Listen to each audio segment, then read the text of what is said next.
चाहे वो कितना भी धनवान है, चाहे वो कितना भी बुद्धिमान है, परंतु आज माँ के आगे बुद्धि, शक्ति और धन मांगता है, दंडवत चरणों पर झुकता है। ऐसी कौन सी शक्तियां हैं जिन्होंने अपने आगे सारी सृष्टि को, सारे संसार को झुकाया है? और वो कौन है?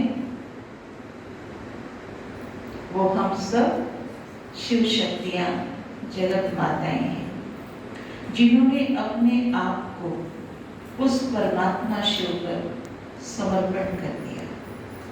वो आदि शक्ति, जिनको शास्त्रों ने पार्वती, उमा आदि नाम दिया है, उस साधारण स्त्री ने परमात्मा शिव को अपने साजन के रूप में वर्णन करने के लिए कितने जन्मों तक और हट किया, उसके लिए त्याग किया, उसके लिए तपस्या की, राजघराने को छोड़कर एक साध्वी की तरह उस परमात्मा को पाने के लिए अपना सर्वस्व त्याग किया, सब कुछ समर्पण कर दिया।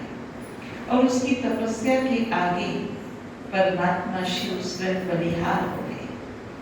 तो जिसने अपने आप को उस निराकार परमात्मा शिव पर संपूर्ण रूप से समर्पण कर दिया, अपने आप को बलिहार कर दिया, ऐसी उन जगत माताओं को जो साधारण नारी हैं, उन्हें परमात्मा शिव अपनी सर्व शक्तियां, सर्व वरदान, सर्व गुण और सर्व खजाने लुटाकर आदिशक्ति, शिव शक्तियाँ, जिनको अनेकानेक नाम से भारत में पूजा जाता है, वो सर्व शक्तियाँ और सर्व दैवी गुण शिव बाबा भर कर उन्हें शिव शक्ति कंबाइंड रूप में अपने साथ सानिध्य में जोड़ लेते हैं। इसलिए कई ऐसे चित्र हैं, कई ऐसे मूर्तियाँ होती हैं जहाँ कंबाइंड रूप दिखाया जाता है नर और नारी, जिनको भक्ति मार्ग में तो शंकर का नाम दे दिया गया है।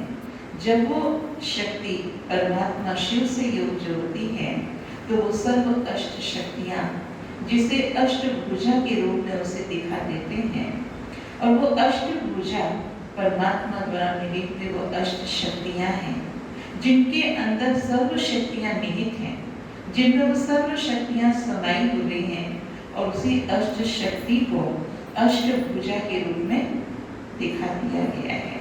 और अष्टभुजा में अष्ट शस्त्रों का अलंकार दिया हुआ है, जिसमें शंख, चक्र, गदा, पद्म और साथ ही तलवार, खड्ग, इसके अलावा उनको ज्योत जलता हुआ हाथ में, और फिर आशीर्वाद का हाथ दिखाया जाता है, त्रिशूल दिखाया जाता है।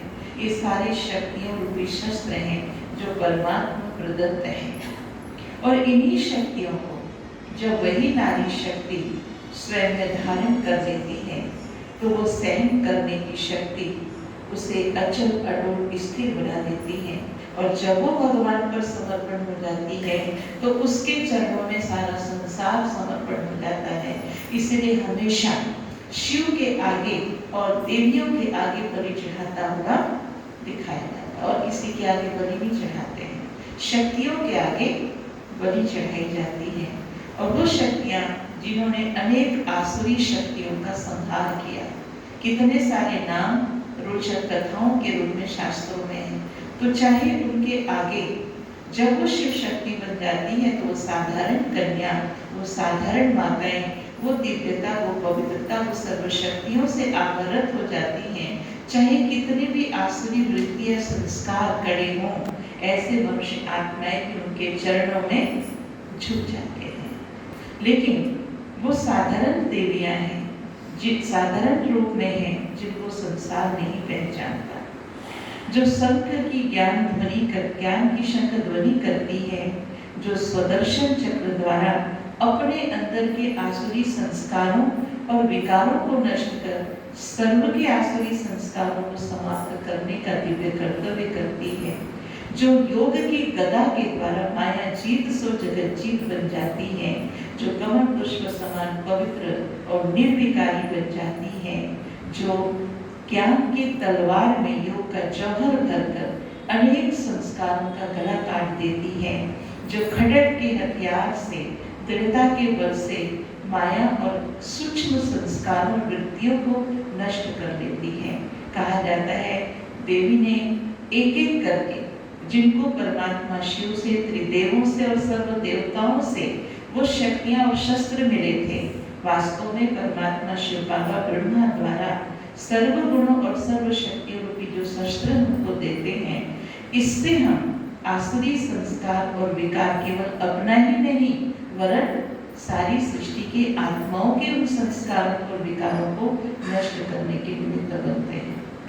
और जब आपने उनको शिव पर समर्पण कर दिया तो वो शक्ति बन गई, नहीं तो एक साधारण कन्या थी जिसमें कोमलता थी, जिसमें कोई संस्कार की खिटपिट थी, जिसके अंदर कोई प्रकार का नाजुकपना था, किसी के अंदर रोना था, किसी के अंदर कुछ था।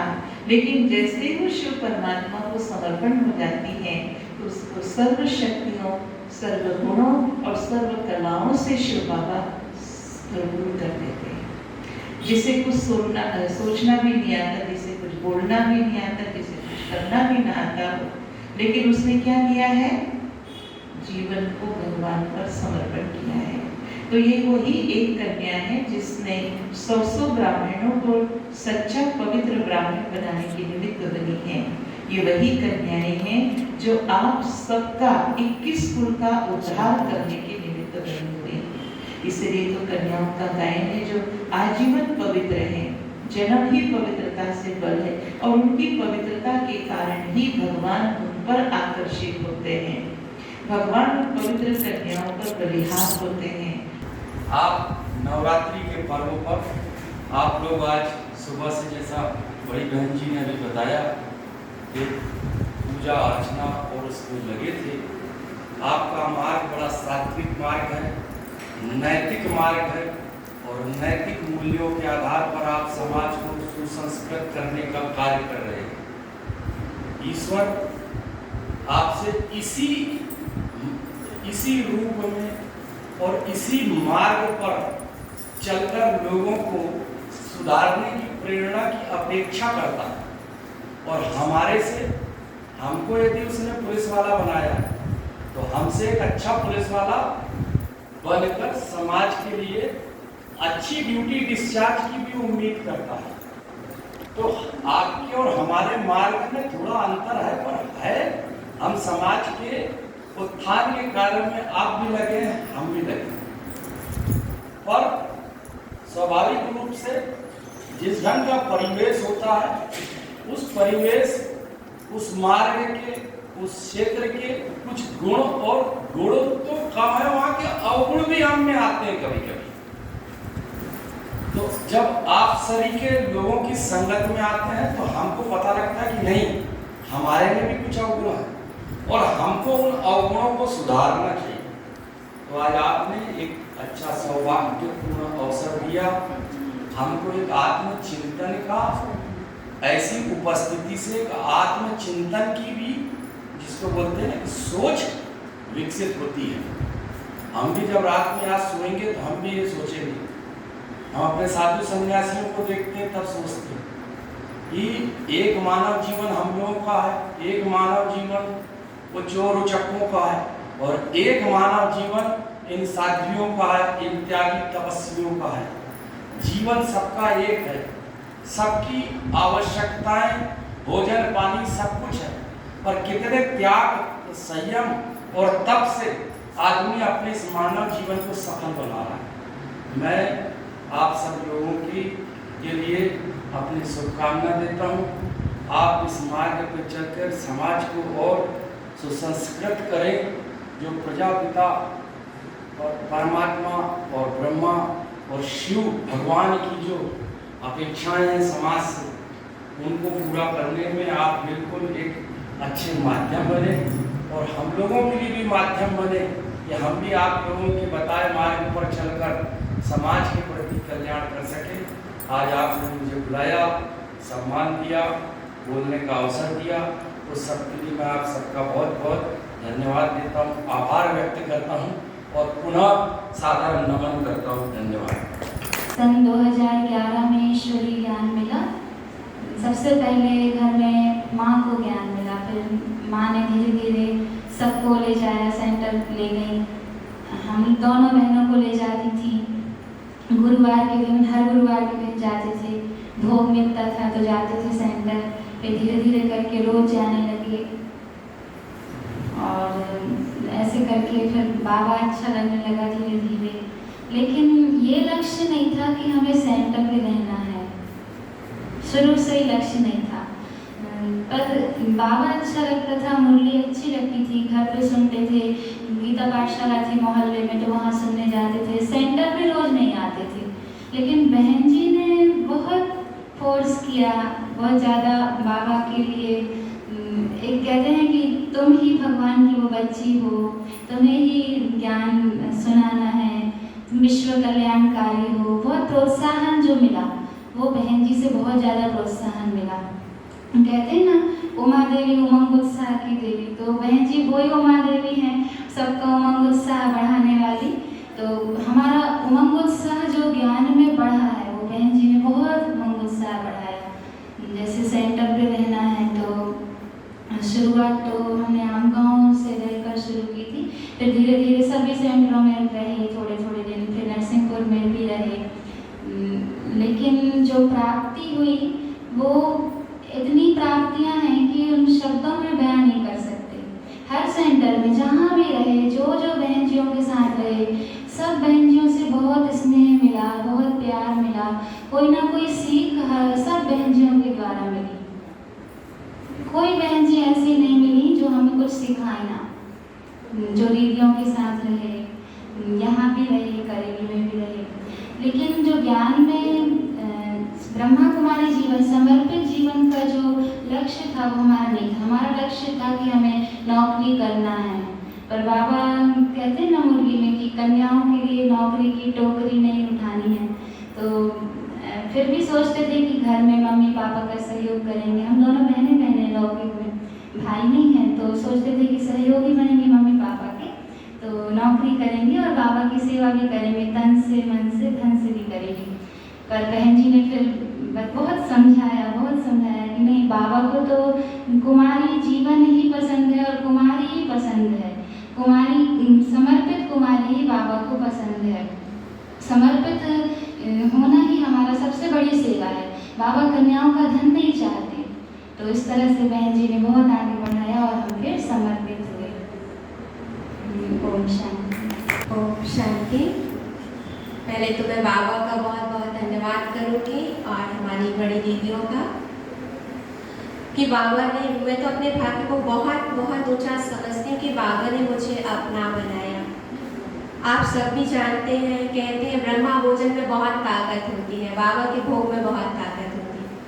तो मेरा यही अनुभव रहा कि जब मैं आती थी तो मुझे ज्ञान तो समझ नहीं थी, ज्ञान की समझ कुछ भी नहीं थी, लेकिन मैं आती थी तो बड़ों का जो प्यार मिलता था, स्नेह जो मिलता था, और बड़े प्यार से बहन जी बोलते थे कि कुछ भी बनता था तो खाने के लिए बोलते थे, तो इतना मीठा वो भोजन लगता था।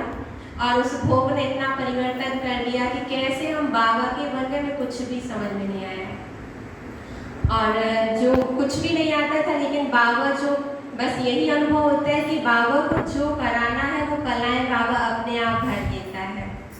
और बड़ों के द्वारा हमें तो सच में कुछ भी नहीं आता था, लेकिन जो भी सीखा है, जो भी जाना है, वो बड़ों के द्वारा ही, बड़ी दीदियों के द्वारा, बड़ी बहन जी, प्रीति बहन जी, और भी जो भी जिनके साथ भी रहे, बहुत सारी कलाएं उन्होंने अपनी भरी हमारे अंदर। तो मैं सबका भी बहुत बहुत धन्यवाद करना चाहूँगी। हमने, जब बाबा ने हमें अपना बनाया, उस समय हमने बाबा को कुछ भी नहीं जाना था, लेकिन बाबा ने ही हमें अपना कैसे कैसे बनाया वो हमें भी नहीं पता। एक बाबा का जादू ही था जो खींचकर हमें बाबा के घर ले आया, और कैसे कैसे लाया वो भी नहीं पता। लेकिन बंधन भी थे, कॉलेज आते थे, बहन जी से मिलते थे, और बहन जी के जो शब्द थे बस वो मेरे कानों में 24 घंटे गूंजते रहते थे। जब बाबा मिला तो घर में भी किसी से बात करना कुछ भी अच्छा नहीं लगता था। घर में भी लौकिक में सब बोलने लगे, ये लड़की कैसे हो गई, पता नहीं, पागल ना हो जाए। लौकिक पिताजी कहते थे ये ज़्यादा पढ़ती है इसलिए ऐसे हो गई। लेकिन पेपर होते हुए भी सेंटर में आते, चोरी से आते थे। फिर बाबा ने कैसे जादू किया कुछ भी पता नहीं। हमें लगता था कि शायद हम, लक्ष्य था आने का, लेकिन लगता था कि शायद हम नहीं आ पाएंगे। लेकिन हम सोचते थे फिर क्या किया जाए, तो बहन जी को बताते थे। बहन जी कहती थी तुम आओगी, लक्ष्य रखो। तो धीरे धीरे ऐसे करके बंधन भी टूट गए और सहजता से बाबा के घर भी आ गए। और आने के बाद भी जो हमारे अंदर कुछ भी नहीं होते, लौकिक में हम समझते कि हमारे अंदर बहुत कुछ है, ऐसा वैसा, लेकिन कुछ भी हम सीखे नहीं होते। लेकिन बाबा वो सब सिखा देता है, शायद हम वो सोचे भी नहीं होते। पहली बार जब सेंटर आई थी, अब वो सौभाग्य जो ऐसी माँ का सानिध्य मुझे मिला, कभी विचार भी नहीं किया था कि ब्रह्म कुमारी जीवन जीने का। इनको जब पहली बार देखा तो मन में यही विचार आया, बनना है तो बस ऐसे ही बनना है। बाबा का साथ मिला इतना प्यारा परिवार मिला। दुनिया में देखते थे तो डर लगता था कैसे रहेंगे, कैसे जिएंगे, पर इस परिवार में आके इतना अच्छा मतलब जीवन जीने के लिए बाबा ने इतना मतलब जो सौभाग्य मिला मुझे। मेरे पास ऐसे कोई शब्द नहीं है जो मैं बाबा का धन्यवाद कर सकूं और ऐसी माँ का धन्यवाद कर सकूं जो पालना मुझे मिल रही है। ऐसी शायद है कि दुनिया में कभी किसी को मिल सके। ओम शांति। रायसेन जिले से हूँ, बरेली के पास गाँव है, और मैं अपने को बहुत सौभाग्यशाली समझती हूँ जो मुझे बाबा ने अपना बनाया। पर संस्था के बारे में तो कोई जानता भी नहीं था, ना कोई परिचित था, पर मुझे ये ईश्वरीय ज्ञान आम गाँव से प्राप्त हुआ, बड़े आम गाँव से। 2017 में मुझे ईश्वरीय ज्ञान प्राप्त हुआ और मैंने जो बहनजियों की पालना देखी, स्नेह देखा, और मुझे लगा कि मुझे भी ऐसा बनना है। पर घर वाले तो मना करते थे, जानते भी नहीं थे, पर मेरी लौकिक दीदी जो थी, पर उन्होंने मुझे बहुत सपोर्ट किया और मैंने सेंटर पे आती थी। अगर घर वाले फोन करते थे, पूछते थे, तो दीदी कहती थी वो अभी यहीं रहेगी, सिलाई सीख रही है, इस बहाने करके वो मुझे सेंटर पे आने देती थी। और मैं सेंटर पे आती फिर बड़ी बहन जी से मिली एक बार मेरा हाट में, तो बहन जी ने दृष्टि दी और डोली दी, तो एकदम इतना हल्कापन लगा मुझे, इतना अनुभव हुआ कि जैसे बहन जी ने बाहों में समा लिया हो और मेरी पीठ पर हाथ फेरा और कहा कि तुम क्या कृष्ण की राधा बनोगी? तो मैंने कहा जी बहन जी। और तभी से मैंने निर्णय ले लिया कि मुझे तो ऐसे ही जीवन जीना है। और बहन जी की इतनी पालना ली कि लौकिक परिवार भी याद नहीं आता और कुछ तो नहीं आता था, पर बहन जी इतनी पालना देती हैं सभी कि सब सिखाते हैं और बहन जियों के द्वारा वो बाबा का प्यार, बाबा का अनुभव होता है। ओम शांति। मम्मा को तो मैंने नहीं देखा, लेकिन दूसरी मम्मा को जरूर देखा है, वो हमारी आदरणीय बड़ी बहन जी। इसके बाद हमको जो पालना की हमारी आदरणीय सरोज बहन जी ने, तो मैं थोड़ी उजड़ी भी थी, बुद्धि भी नहीं थी, जवाब देती थी, परिवार में सबसे छोटी थी, तो मैं पटक पटक बोलती भी थी। तो हमारी बहन जी ने हमको अच्छे से डांट के, पुचकार से, प्यार से, सब प्रकार से मुझे आज इस लायक बनाया। उनका भी मैं जन्म जन्मांतर तक आभार नहीं भूलूंगी। बाकी और ज़्यादा तो नहीं बोलूँगी। मैं बाबा से कैसे मिली, मैं बहुत तीरथ करती थी। 13 साल की उम्र में मैंने पहली परिक्रमा की थी नर्मदा जी की, और 4 परिक्रमा कर चुकी। 15 साल मैंने सूरज कुंड नहाया और तीरथ तो क्या क्या नहीं किया। अशोक भाई पैसे नहीं देते थे, जेवर गिरवी रख देती थी सुनार के यहाँ और चली जाती थी। अब एक बार जब पूरे तीरथ खत्म हुए, 4 मई की बात है, ये भी तेज थे, मैं भी तेज थी, दोनों जॉब करते थे गलत। ये मेरी भी नहीं सुनते थे, मैं भी नहीं सुनती थी। तो मेरी इनकी किसी बात पे ऐसे बहस हुई। तो बाबा का मकान है, छोटा है लेकिन 3 फ्लोर है, तो ये जाके ऊपर सो गए छत पर। इन्होंने सोचा ये तो मुझे बुलाएगी, फ़ोन करेगी या ऊपर आएगी। उस दिन मैंने ना इनको बुलाया ना फ़ोन किया। वो सुमन में बैठी है, वहीं पास में रहती थी। 12 बजे रात में इनके घर गई। मैंने इनसे बोला, मैंने कहा माँ साहब घर पर नहीं है, झूठ बोली मैं, मेरे घर सोने को चलो। ये आ गई। मैंने कहा तुम्हारी ये ओम शांति कहाँ पर है? इन्होंने बताया कि वहाँ है। मैंने कहा सुबह मैं भी चलूँगी, तुम यहीं से आना। और आके बाबा से मिल गई। बाबा से मिलने के बाद जब पहली बार झंडा लगना था, तो मैंने सरोज बहन जी को जवाब दे दिया था। तो मुझे सुधारने के लिए थोड़ा मोरे से ऊपर गुस्सा दिया, अंदर से नहीं। तो मैंने कहा बहन जी मेरे यहाँ झंडा कब लगेगा? बोले लगा लेना, क्या करेगी झंडा लगा के। और युवा बोलते थे ये झंडा वंडा जब हम ना रहे तब लगाना, यानी संडे को लगाना। अब क्या करूँ? शनिवार को बहन जी ने कहा इसको भी झंडा दे दो। अब क्या करूँ बाबा? लेकिन मुझे बाबा पे पूरा भरोसा उस समय भी था, आज भी है। बाबा जो करेगा ठीक करेगा। इतवार को दुकानें बंद रहती हैं, शनिवार को सब सामान लेना था। मेरी ये लौकिक देवरानी है, इसका बेटा था राजा,